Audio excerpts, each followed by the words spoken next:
A train journey through the Americas is about to begin. The starting point, the United States, New York City. This will be a journey through worlds that are both new and old. New York fairly vibrates with the new, with energy and diversity.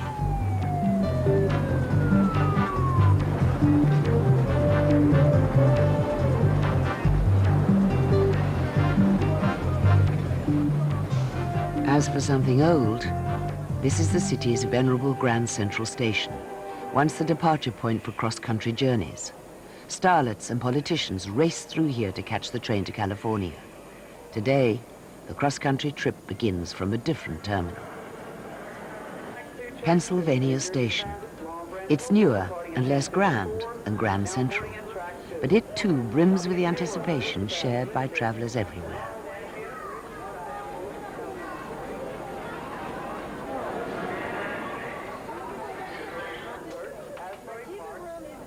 Escalators carry passengers down to the platforms to board trains belonging to the National Rail System, Amtrak.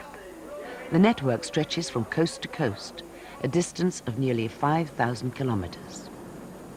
But before heading west, head south. Take a ride on the fastest train in the US, the Metroliner. It whisks you from New York to Washington, D.C., the American capital, in 3 hours. Average speed, 180 kilometers per hour.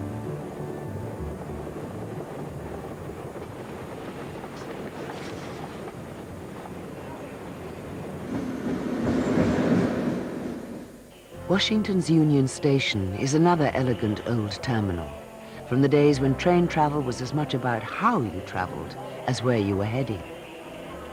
So it's the perfect starting point for a side trip on a luxury train, the American European Express.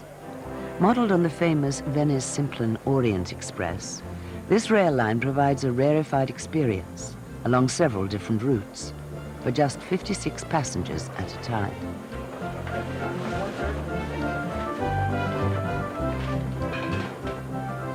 Master chefs prepare gourmet meals on board. No packaged meals here.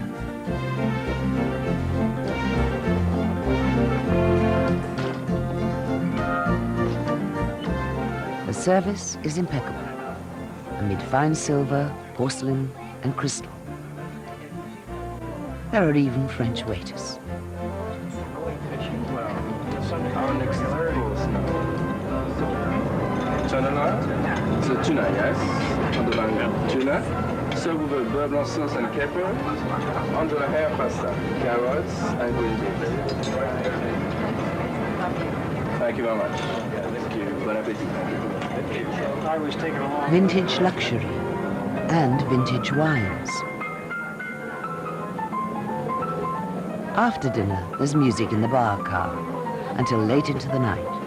This is traveling in real style, a taste of train travel the way it used to be.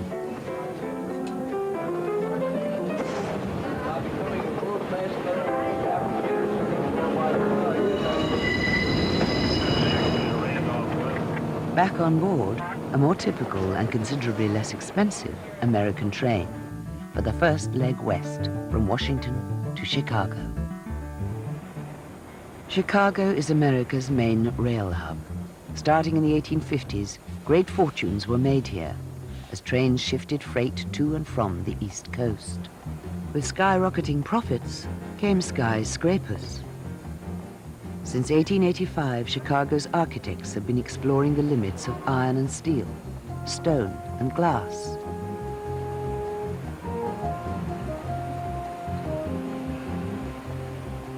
The city's modern skyscrapers are complemented by the works of famous modern sculptors, including Juan Miro,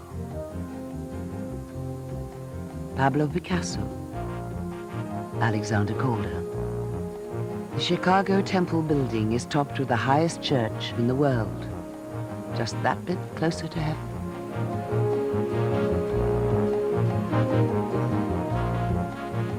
Even the city's parking garages are a bit unusual.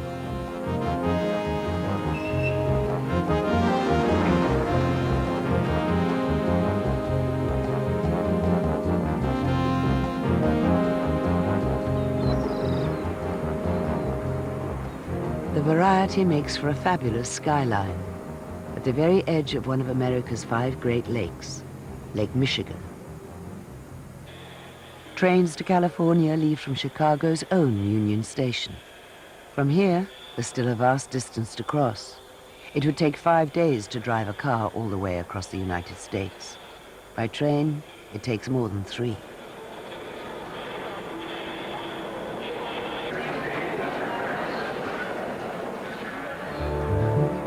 Two major rail lines lead west from Chicago. A northern route to Northern California via the Rocky Mountains, and a southern route to Southern California.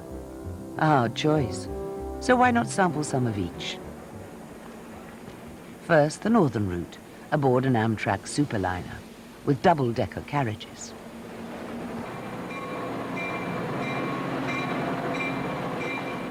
The California Zephyr takes 2 days and a night to cross the Midwest and the Rockies. That's a long time to be on a train. But a Superliner is spacious, designed to keep passengers comfortable. For instance, from this upper-level observation car is just a few steps downstairs to a snack bar. Meanwhile, the train speeds across the flat Midwestern plains.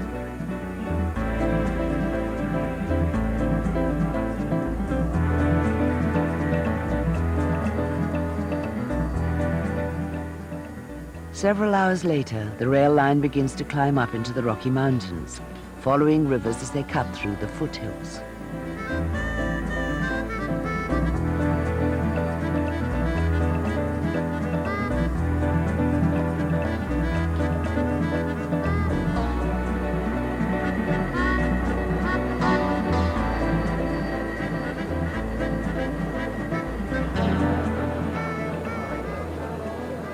It feels like you're in a world of your own. The free newspapers are available for anyone who wants to stay in touch with the outside world. We're having our hospitality hour serving margaritas back to the Pina Colada. Margaritas, right, please.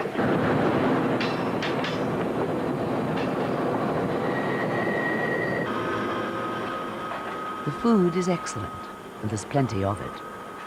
Surely one of the greatest pleasures of train travel is enjoying a good meal, accompanied by the best side dish of all, a constantly changing landscape.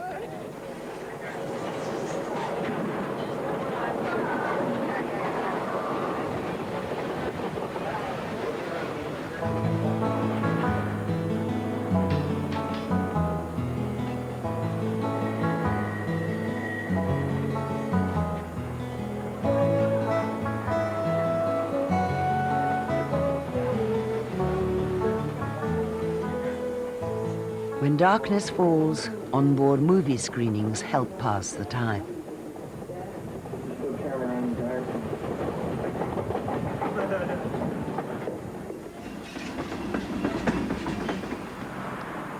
Next day, Salt Lake City, Utah, more than 3/4 of the way across the U.S.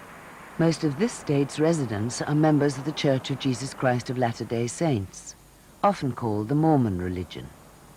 Its cathedral is open only to believers. Salt Lake City is also home to the world-famous Mormon Tabernacle Choir. For Mormons, family is especially important. Marriage is for eternity. Mormons consider it their duty to trace all of their ancestors in order to be united with them in heaven. So the church has created a colossal library of genealogy, housed here. It's open to anyone who wants to research a family tree.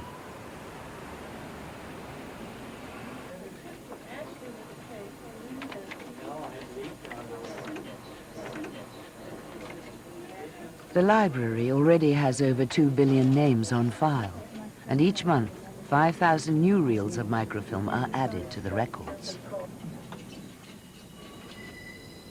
From Salt Lake City, the California Zephyr heads for Northern California.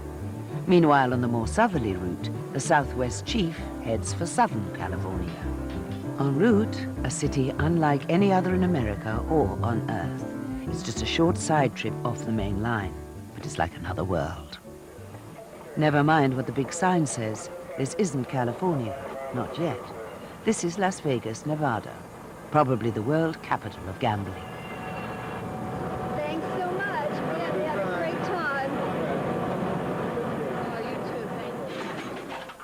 You can even gamble in the train station.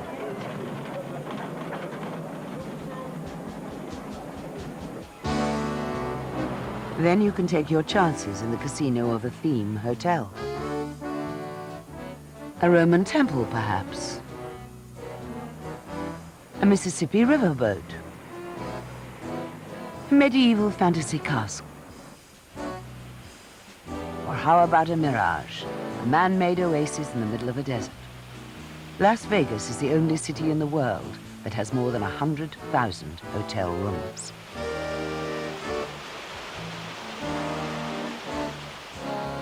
The casinos are open 24 hours a day, 365 days a year. Inside, you can lose all track of time.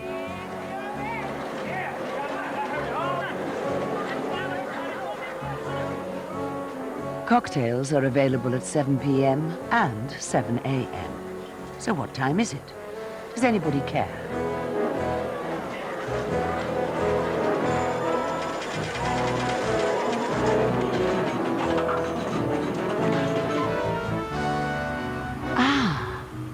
It's nighttime.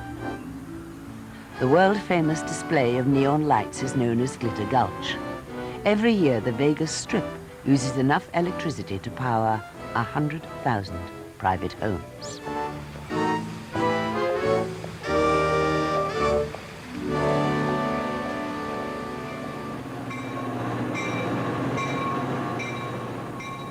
Time to head further west. There are still many kilometers of desert to cross before the Southwest Chief reaches its final destination. By now, some passengers have been on the train for 3 days.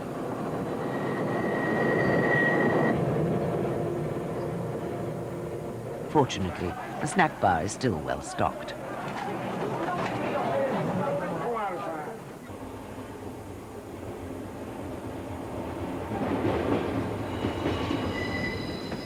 Finally, the last stop, Los Angeles, California. This station was built in the Spanish Mission style, an echo of the days when powerful, old-world countries came to conquer what they called the New World. Hollywood, world capital of the unreal.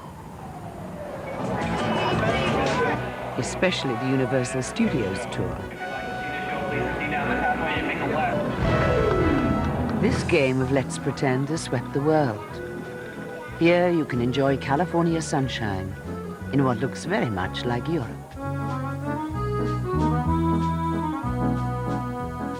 And just when you thought it was safe to get back on a train, those infamous jaws appear. You find yourself riding into disaster, Hollywood style. Tram up in the second-story window, and you'll see.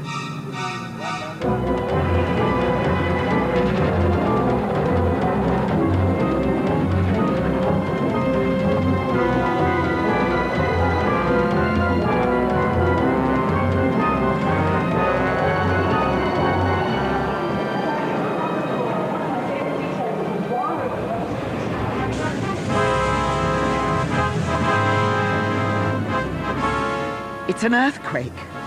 Now you know you're in California. A simulated quake is a lot more fun than the real thing, with the train providing a quick getaway.